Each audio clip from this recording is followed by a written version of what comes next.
Okay, so hello everyone. We're going to look today at, so we're going to recap a little bit this morning, the beginning of the lesson, on what ionic compounds are. And actually the focus of this entire lesson is all about ionic compounds. So we're going to look at how do we go about drawing them? How do we go about writing out their formulas? How do we go about writing out their chemical names? Okay, so we've already learned about their properties and in general how they come together or how they're chemically connected when we looked at chemical bonding, but we're going a little bit more in depth with this lesson. I would recommend that you have your periodic table handy. You can use the periodic table that's online from ptable.com, but to be honest, I find the one that I have in our content browser, so the one that I've provided to you either in class or on D2L, is going to be easier because there's not as, it has the information that you need. Sometimes I find too much information can kind of confuse students when they're working through this type of lesson, okay? All right, so review, what is an ionic compound? So an ionic compound is essentially when you have a compound, which means more than one element, and you have to have at least one metal with a non-metal. Okay, or in other words, you need something that's going to become positively charged with something that will become negatively charged. Because what happens is once the ions are made, you then have an attraction between them because of the opposite charge. So the electron, how does this happen? How do we make ions?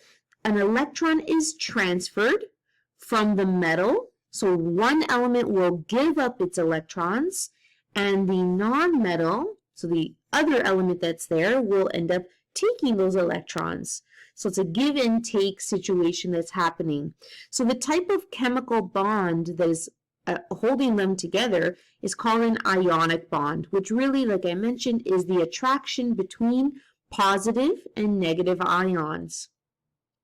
So ionic compounds all have similar properties. So obviously every single type of matter is unique, but all ionic compounds have relatively high melting and boiling points, and that's relative compared to other types of compounds.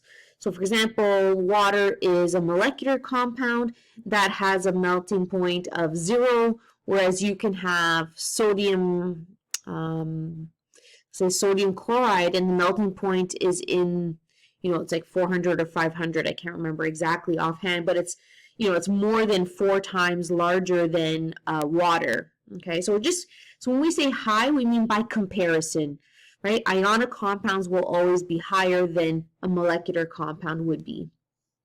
So they're all solid at room temperature.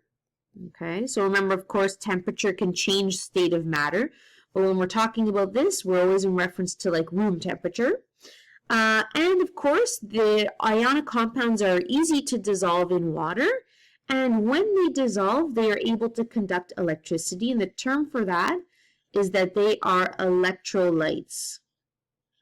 Okay, so they're able to conduct electricity, whereas a molecular compound can't when dissolved in water. Okay, so this is a very simple picture in terms of like, we've seen this in the other lesson, but previous to this. So this is calcium oxide. And what it is the two elements coming together here is we have calcium and oxygen. So calcium has 2 valence electrons. Oxygen has 1, 2, 3, 4, 5, 6. So what ends up happening is calcium will lose those 2 electrons, and then oxygen will end up gaining those 2. So your charge here, calcium will be positive 2, and then oxygen will be negative 2. So remember that elements become positive when they lose electrons. Elements become negative when they gain electrons because electrons are negatively charged. So the brackets that you see, remember we always draw brackets around when we're representing ions. Okay, so if you see no bracket, that means you have an atom. When you have brackets, that means you have an ion. Okay, so these are showing you with these are not even real true Bohr-Rutherford diagrams because it doesn't have the nucleus information and the electrons are not quite the way that I would normally set them up. But it's just to give you an idea. So we will be using Lewis diagrams. Okay, so you can draw ionic compounds with Bohr-Rutherford, of course, but we're going to be using Lewis at this point in time. Okay, so before we get into this, I want to just recap with you to make sure that everyone is aware of how to determine the number of valence electrons for an element. Because in order to create an ionic compound, it's much easier if you already know how to do this. We don't want to be drawing out the Bohr-Rutherfords every single time to figure out the valence electrons. Okay, so there's a pattern that exists. So we kind of skip over this middle part. So the pattern is essentially 1, 2, we're going to skip over a few, 3, 4, 5, 6, 7, 8. Okay, and actually, if you look, it's always the last number in the column that's the number of valence electrons. So here we have 1 valence electron, it's column number 1. Everything in group 2 has 2 valence electrons. Right? Everything in group 13 has 3 valence electrons. Remember, only look at the last number. Everything in group 14 has 4. Everything in group 15 has 5. Group 16 has 6. Group 17 has 7. And of course, our noble gases all have 8, except for helium. Helium has only 2. So remember, what makes noble gases unique is that they have a full valence electron shell, which is why they're very stable, right? So they're stable because they don't want to gain electrons or lose electrons because they already have their full outer shell. They're already maxed out. Okay, so now that we reviewed how many valence electrons something has, let's get into drawing ionic compounds. So, when you're drawing ionic compounds, these are kind of like the steps. They'll make more sense once we get into doing an example together, okay? So you always start with drawing the Lewis dot diagram for the atoms. Oops, oh my goodness, I meant to for the atoms first. So meaning, whatever the elements are, you go in the periodic table, you take a look at the valence electrons, you draw the Lewis dot diagram for those atoms. We're then going to use arrows. Okay, it's very important that you use arrows because you have to show the direction in where the electrons are going. So where are they leaving from? Where are they going to? So we have to show direction with an arrow. Remember that the direction is always from the metal to the non-metal. And the purpose of this is to make sure that the elements have a stable octet at the end.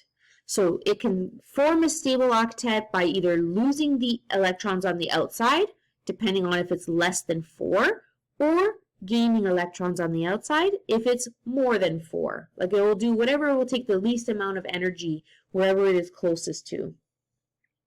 Then we're going to draw the ions that are formed with, of course, brackets and the charge like we normally would, and write out how many of those ions are present. Okay, so again, this will make more sense once we do an example. Okay, so we're going to draw the formation of the ionic compound with magnesium and oxygen. Okay, so we're going to start with magnesium and oxygen. Remember, we're using Lewis dot. So let's go back to our periodic table. Magnesium is here. It's in group number 2. So magnesium has 2 valence electrons. Okay, I'm exaggerating with your dot. You don't have to draw your dots this big. I just have to be able to see your dot. Okay. Then we have oxygen. So oxygen is in group 16. Oxygen has 6 valence electrons. 1, 2, 3, 4, 5, 6. Okay. So first step is done. We're now going to use arrows to show the direction. So magnesium is the metal, so magnesium is going to lose. Oxygen is the non-metal, so oxygen is going to gain. Now, where you show them moving to is important. So remember that electrons always come in pairs. So the electron that's going to be gained on the oxygen is going to be gained to where there's an open spot. So there's an open spot on the left and on the right. So we're going to use an arrow to show this electron is going to move into this location, and this electron will move into this location. Okay, you must draw the arrow. If I just put a line, I don't know what you're showing me there. Okay, the arrow, like the proper format of this is to draw with an arrow. Okay, so this has a term where we just drew here.